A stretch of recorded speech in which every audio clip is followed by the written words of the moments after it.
Ons skriflesing dan vanoggend, Johannes 10, die gelykenis van die goeie herder. Ons gaan daar saam lees vanaf vers 1 tot en met vers 31. Kom ons lees daar.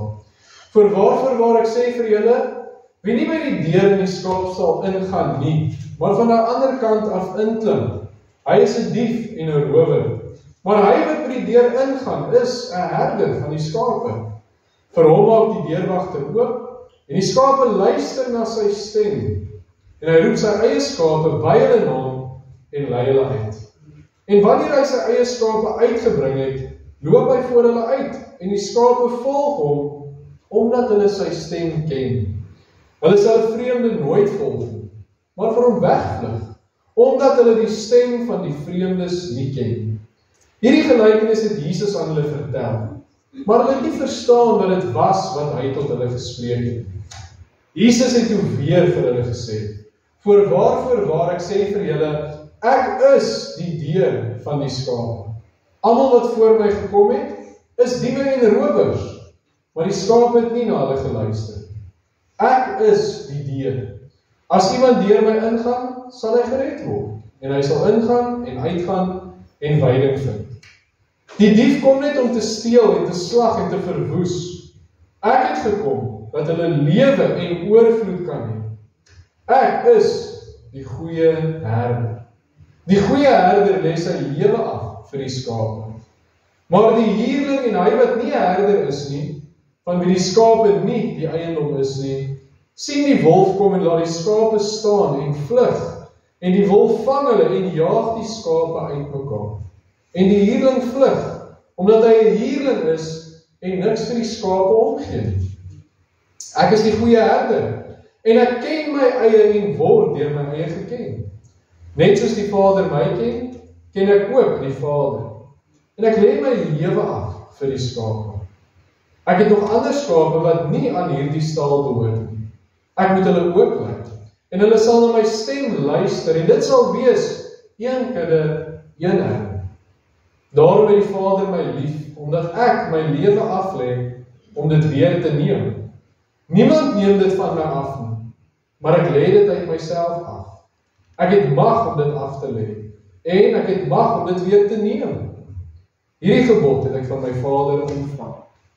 Daar het toe weer verdeeldheid onder die Jode gekom oor hierdie woorde. En baie van hulle het gesê, hy is van die duiwel besete en is kranksinnig. Wat luister julle na? Ander het gesê, hierdie woorde is nie van 'n besete nie.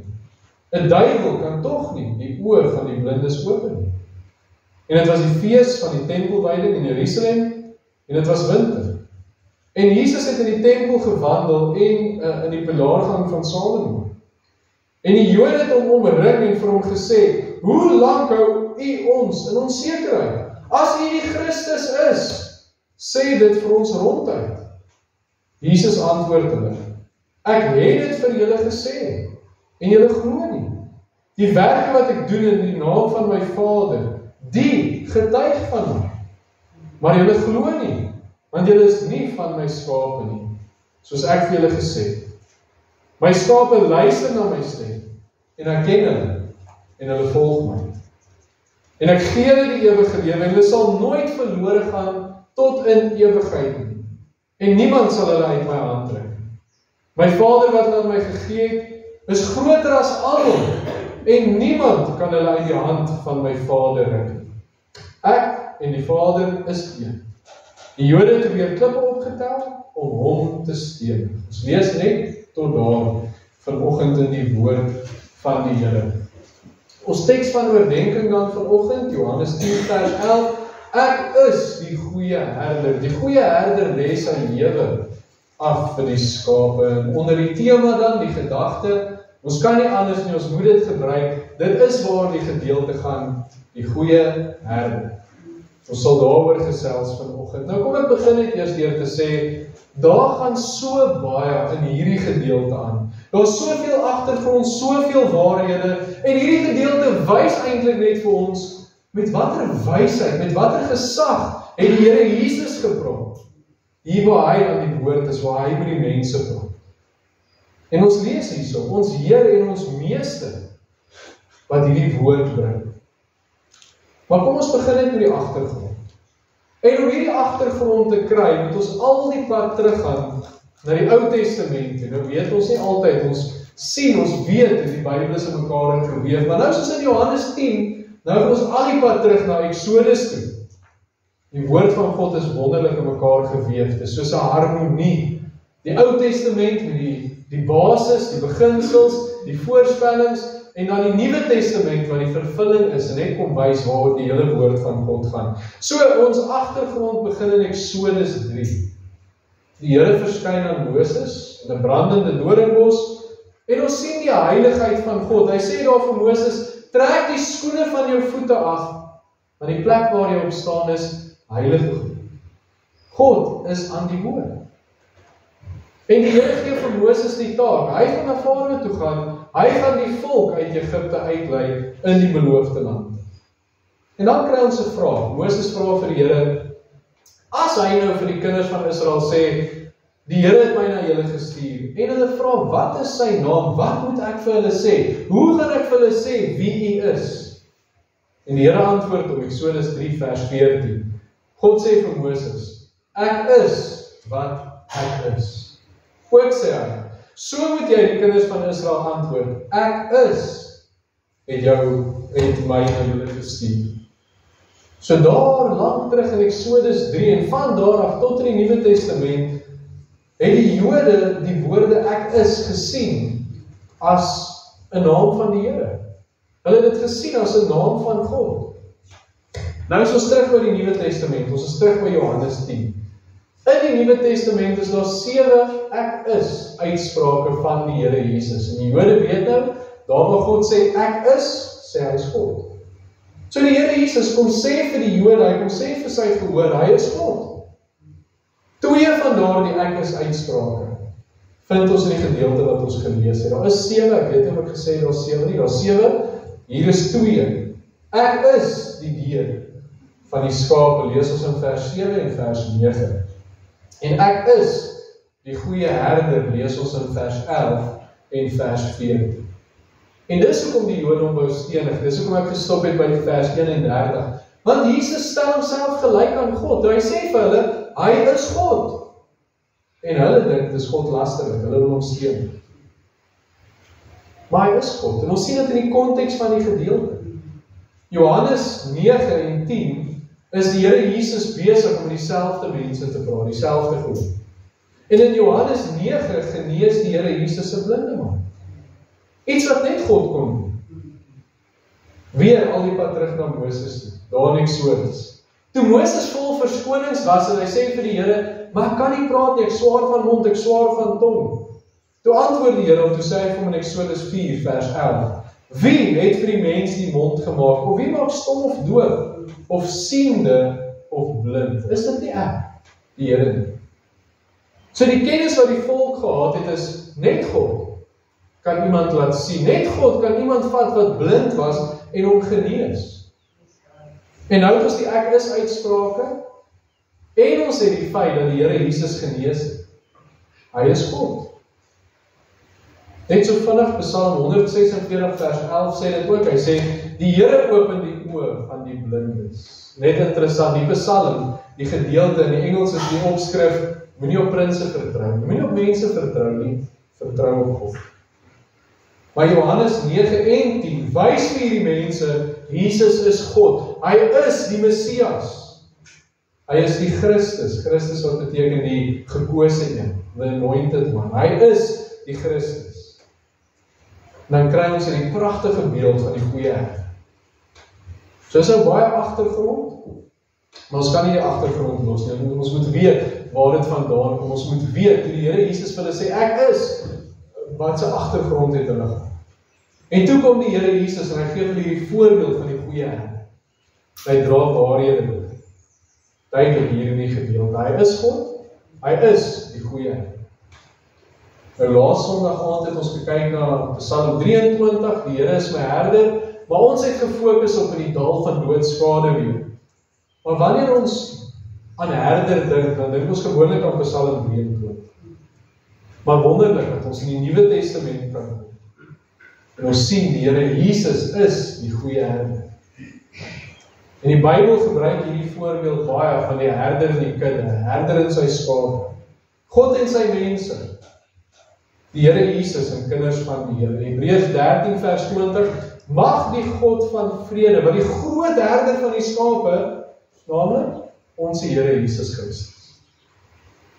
So wanneer ons na Johannes 10 kyk, dan weet ons, Jesus is die goeie herder.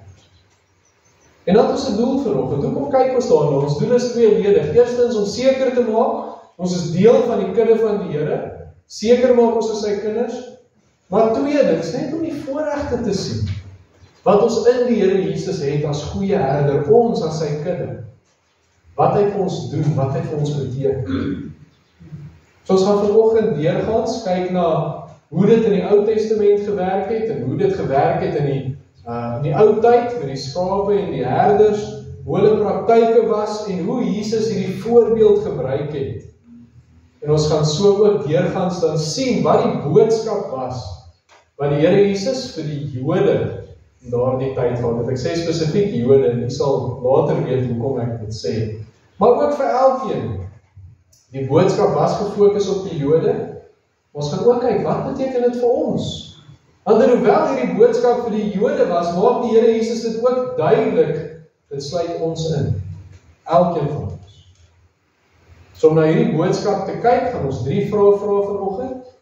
Nou, iemand gister by die begrafenis was, weet ek het daar ook 'n klomp vrae gevra, my punte was ook vrae gewees, en ek is nou nog in daai gedagte van vra om by waarhede uit te kom. So ons vra vanoggend 3 vrae oor die goeie herder, en ons gaan daarin net die waarhede sien oor die Here Jesus. Ons eerste gedagte is, wat maak hom die goeie herder? Wat is die kwalifiserende aspek, as ek dit so kan sê? Wat maak hom die goeie herder? Johannes 10 vers 17.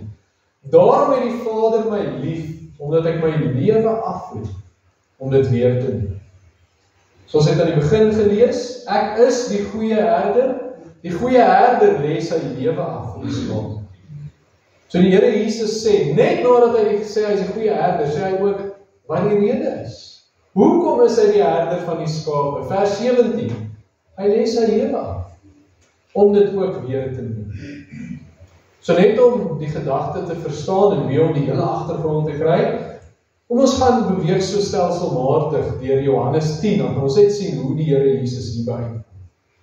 So die gedagte in Johannes 10, hy het eintlik so 'n paar verskillende gedagtes. Die herder wat die skape uitlei, die deur van die skape, die goeie herder, hy het so gedagtes wat hy deur beweeg. Maar hy begin met die herder wat die skape uit die skaapstal uitlei. Nou in daai tyd het dit gewerk. Die skaapstalle was gewoonlik baie goed beskermd gewees. Hulle het ook dikwels grotte gebruik om die skape in bymekaar te maak. En dan was dit nou in daai tyd, die skape in die stal was die Jode gewees. Die Here Jesus het met die Jode gepraat.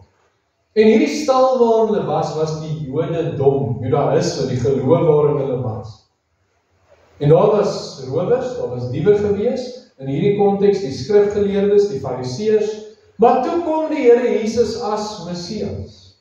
En hy moet hulle uitlei uit hierdie stal uit. Ons sien weer 'n ooreenstemming met Exodus, want Exodus, die ek is uitsprake, en die Here Jesus wat sê, God wat sê, hy is die een wat die blinde of siende maak, hy moes hulle uitlei uit Egipte uit, hier moes hy hulle uitlei uit die Jodendom uit, in die Christendom. Hy moes hulle uitlei, om uiteindelik kinders van die Here te word. So die Messias was daar, hy moes hulle uitlei. Die herder wat redding gee aan sy skaap, vanuit Jode na iemand wat die Here Jesus aanneem. Maar dan gaan hy in vers 7 aan na die volgende gedagte toe. Hy sê, hy is die deur van die skape. En baie keer in die ou tyd, ons sien maar baie keer hierdie beelde en die stories van die ou tyd, omdat die Here Jesus dit as voorbeeld gebruik het, baie keer het die herder binne in die skaapstal se deur gaan sit. En dan was hy soos die deur gewees. Die skape kon nie uitgaan of ingaan sonder hom wat daar sit nie. Hy moes hulle uitlei of inlei. En die Here Jesus gebruik dit as 'n voorbeeld. Hy sê, ek is die deur. Ek is die deur en hy is die een wat red. Hy sê in daar vers 9, ek is die deur, as iemand deur my ingaan, sal hy gered word. Hy sal ingaan en uitgaan en veiding vind. En so kom die Here Jesus by die gedagte, hy is die een wat red. Hy is die deur van die skape, en dan kom ons uiteindelik by hoekom hy hulle red. En dit begin eintlik met die historiese gedeelte. Dit gebeur in daardie tyd, dat herders sterf as hulle die kudde oppas. Daar was baie gevare gewees, daar was rowers met messe en stokke, baie probleme gewees, en partykeer het hulle die herders doodgemaak.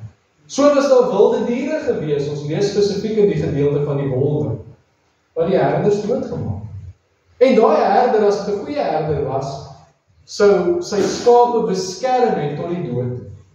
Letterlik, hulle lewe gee om die lewe van die skape te red. Maar om dood te gaan was nooit die plan, dit was nooit die gedagte van die herder gewees. Dit kon gebeur, maar natuurlik wou hulle dit vermy. Maar met die Here Jesus was dit anders. Hy het gesterf om sy skape te red. Ons lees Jesaja 53 vers 5 en 6. Hy is terwille van ons oortredinge deurboor, terwille van ons ongeregtighede is hy verbrysel. Die straf wat vir ons die vrede aanbring was op hom. Deur sy wonde daar vir ons genesing gekom. Ons het almal gedwaal soos skape. So hy bly in daardie tema. Ons het almal gedwaal soos skape. Ons het elkeen sy eie pad geloop, maar die Here het die ongeregtigheid van ons almal op hom laat neerdruk. Dit lees ons in Jesaja. So die Here se plan was nog altyd, hy gaan sterf vir sy skape. Dit was die plan. Die Here Jesus sou nog sterf, en dit maak hom die goeie herder. Hy lê sy lewe af vir die skape.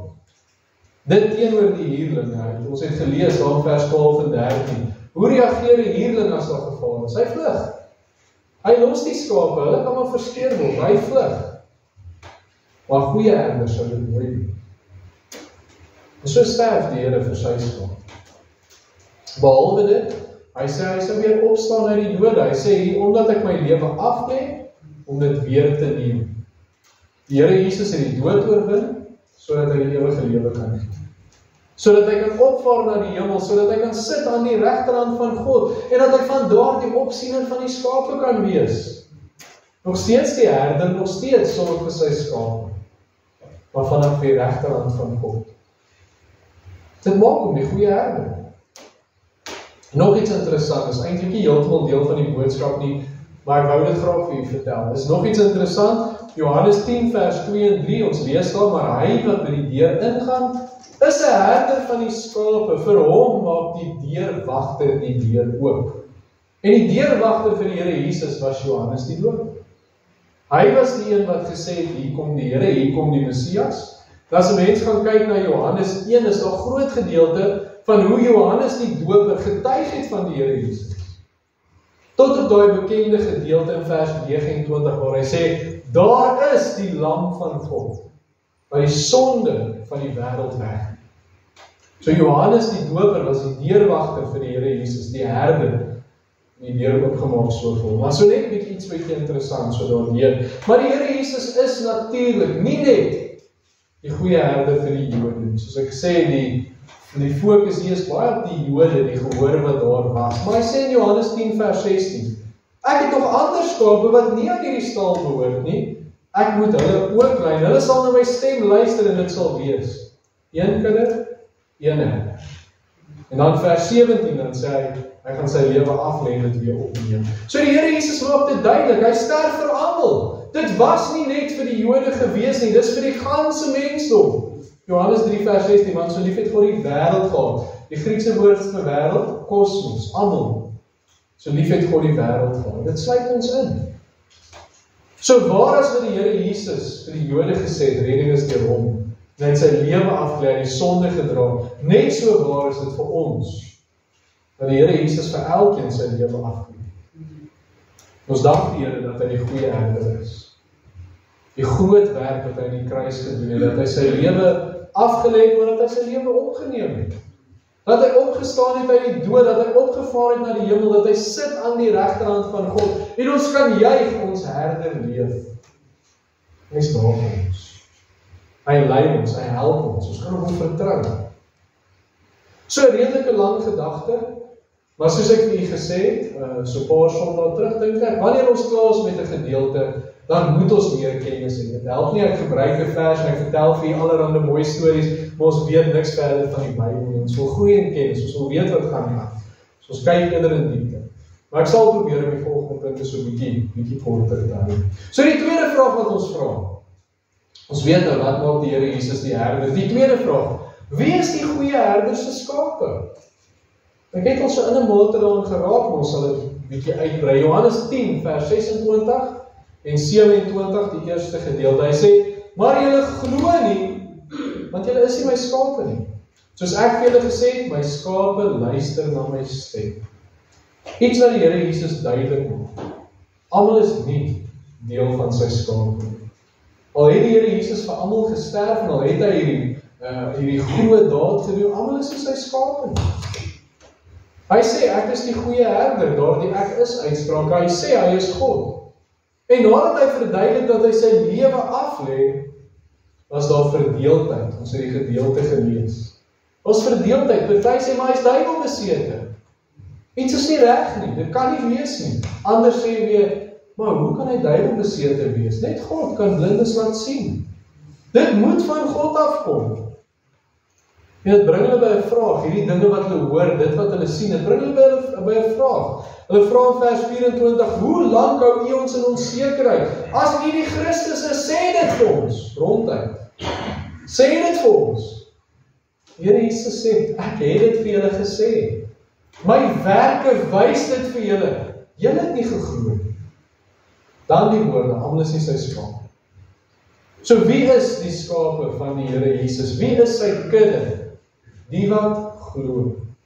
Hy het die duidelik gesê, want julle glo nie. Die wat glo is sy skape. Handelinge 16 vers 31. Glo in die Here Jesus Christus en jy sal gered word. Romeine 10 vers 9. As jy met jou mond die Here Jesus bely, met jou hart glo dat God hom uit die dode opgewek het, sal jy gered word.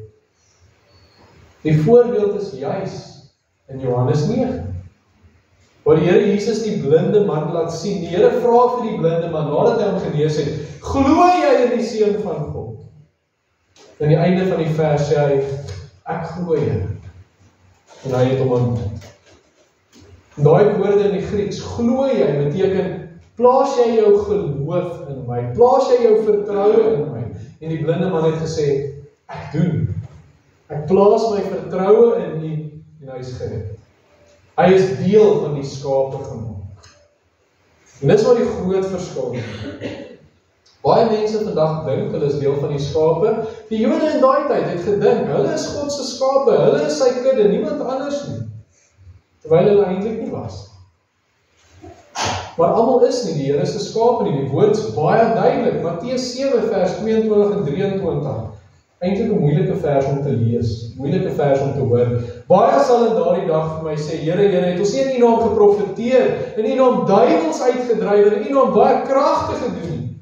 En dan sal ek aan hulle sê, ek het jou nooit geken, gaan weg van my, julle wat die ongeregtigheid werk, ek het julle nie geken. Skrikwekkende gedagte. Almal is 'n deel van die Here se skape.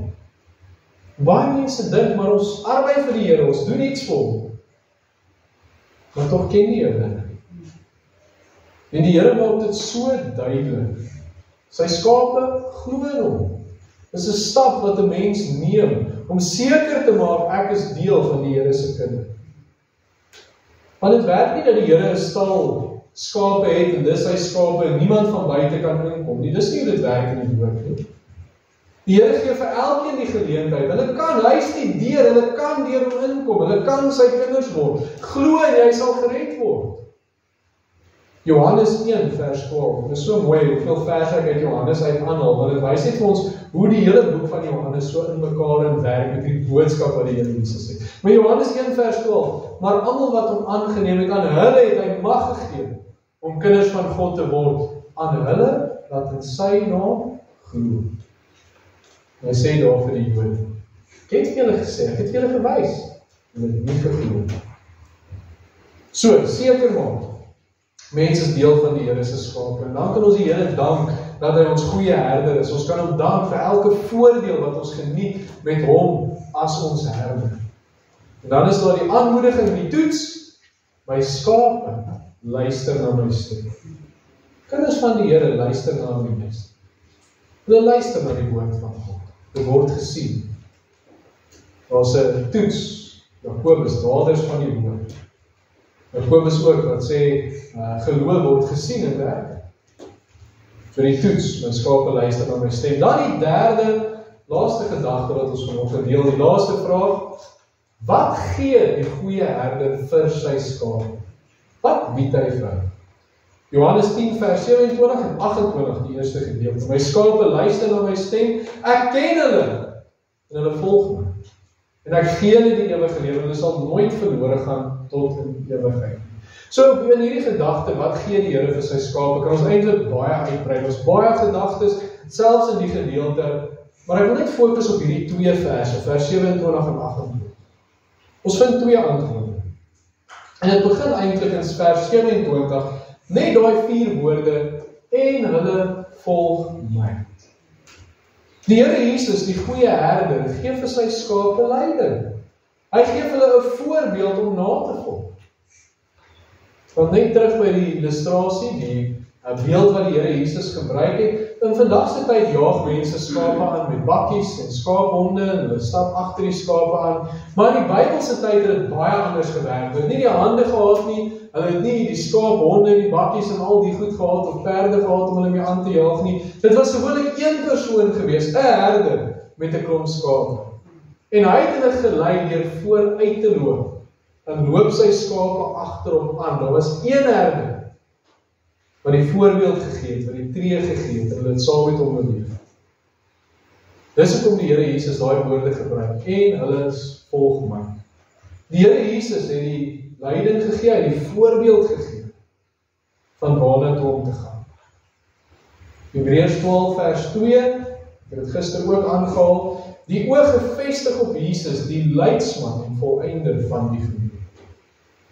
Hy gee leiding. En hy gee ook 'n voorbeeld. Die lewe wat hy geleef het, vir sy skape, vir sy kudde, dis 'n voorbeeld, wat 'n mens kan maak. Die tweede ding, wat hy in hierdie twee verse vir sy skape gee, vers 28, en ek gee hulle die ewige lewe. Wonderlik, ek dink dis die kern, die Here gee die ewige lewe. Ons sal nie daarop fokus nie, ons weet dit. Die mens kan daaroor gesels, maar ek wil nie daarop fokus nie, ek wil fokus op die vastigheid wat die Here gee, en hulle sal nooit verlore gaan tot in ewigheid. Die offer wat die Here Jesus gemaak het daar in die kruis is 'n volmaakte offer. Die verlossing wat hy bied is 'n volmaakte verlossing. As 'n skaap deel van die kudde van die Here word, dan kan hy nie weer uit. Hy kan nie weer verlore gaan. So as ons deel van die Here se kudde is, dan het ons hierdie twee dinge. Ons het die Here Jesus as leidsman, as voorbeeld, waar volgens ons moet leef. Ons praat die laaste tyd baie oor Christus gelykvormigheid, die beeld wat hy vir ons gee, hoe ons dit moet naboots, hoe ons hom moet volg, leef soos die Here Jesus. En saam met dit, het ons die ewige lewe, met die sekerheid, ons kan nie verlore gaan. En daar is ons die spreekwoord, die sê dit eens gered, altyd gered. En dit het in baie kringe 'n negatiewe konnotasie gekry. Dat mense dit gebruik as 'n slegte ding. Maar as ek hierdie woorde hoor, eens gered, altyd gered, dan dink ek altyd aan hierdie vers. Ek gee hulle die ewige lewe, hulle sal nooit weer verlore gaan tot in ewigheid nie. Niemand sal hulle uit my hand ruk nie, my Vader wat groter is as ek, niemand sal hulle uit die hand van my Vader ruk. Dit wys vir ons, hoe volmaak was die werk van Jesus aan die kruis. Dat hulle nie weer verlore kan gaan nie. Hy verseël, Efesiërs 4 vers 30, bedroef nie die Heilige Gees nie, deur wie hulle verseël is tot die dag van verlossing. Wonderlik dat die Here dit vir ons gee. Nou is dit ons werk. Die Here gee dit vir ons, die leiding, die voorbeeld, die ewige lewe met die sekerheid, ons kan nie verlore gaan nie. Nou kan ons terug vir die Here gee. Sy skape wat hom volg, waar hy leiding gee, waar ons iets vir die Here kan beteken, iets vir hom kan doen. Ons is die skape dan van die Here Jesus, en daarmee sluit ek aan. Ek glo jy het hierdie gedeelte net so interessant gevind, soos wat ek dit gevind het. As 'n mens begin lees en begin leer, dan sien jy hoeveel rykdom is daar eintlik daarin. En ons het vanoggend net gekyk na die goeie herder. 3 vrae gevra. Wat maak hom die goeie herder? Die feit dat hy sy lewe aflê vir die skape en vir hulle redde. Tweedens het ons gesien, wie is die skape? Net hulle wat glo. Hulle wat hom aanneem, hulle wat hom hulle salig maak en 'n verlosser maak. En laastens, wat gee hy vir ons? Hy gee vir ons lyding, 'n voorbeeld, die ewige lewe met die sekerheid. Ons het meer geleer van die goeie herder. En ons besef net meer en meer wie hy is, die Here Jesus. Hoe hy waarlik God is. Weet jy hoe mense dit kan miskyk? Hy wat sê, ek is die deur van die skape, ek is die goeie herder. En ons besef wat hy vir ons gedoen het, ons besef wat hy vir ons bied. En dan het ons daai doel wat ek in die begin gesê het, ons tweeledige doel. Ons moet seker maak, ons is sy skape. Hy gee die geleentheid. Enige iemand kan dit vat, ons moet seker maak. Maar tweedens, net om te sien, watter voorregte het ons as kinders van die Here. Die goeie herder wat in die regterhand van God sit, en daar is ons. Ons dank die Here daarvoor. Ons maak seker, hy is deel van sy kudde. Ons dank die Here vir wie hy is. Ons dank die Here dat hy die goeie herder is. Amen. Ons buig die hoofde en dan het ons net saam. Almagtige God en hemelse Vader, ons kom sê vir u so dankie vir u woord. Here, u woord wat ons kan ryk om uit put en nooit sal tot aan die eindes daarvan kom, Here, want u woord is op die einde van die dag die woord van God. Die woord van die almagtige Here wat ons nooit kan begryp. En u help ons deur die Gees om die woord oop te breek en daaruit te put, en u help ons ook om dit te verstaan. En ons dank u vir hierdie boodskap wat u vir ons gegee het. U is die deur van die skape, u is die goeie herder. Dankie dat ons deel van die kudde kan wees, en dankie vir alles wat u vir ons doen. Help ons ook, Here, om vir u 'n voorbeeld daar buite te wees. Help ons ook, Here, om ons lig vir mense te laat skyn, dat meer en meer mense by die goeie herder sal uitkom. Ons dankie vir alles uit u hand uit, en ons bid dit in die wonderlike naam van Jesus Christus alleen. Amen.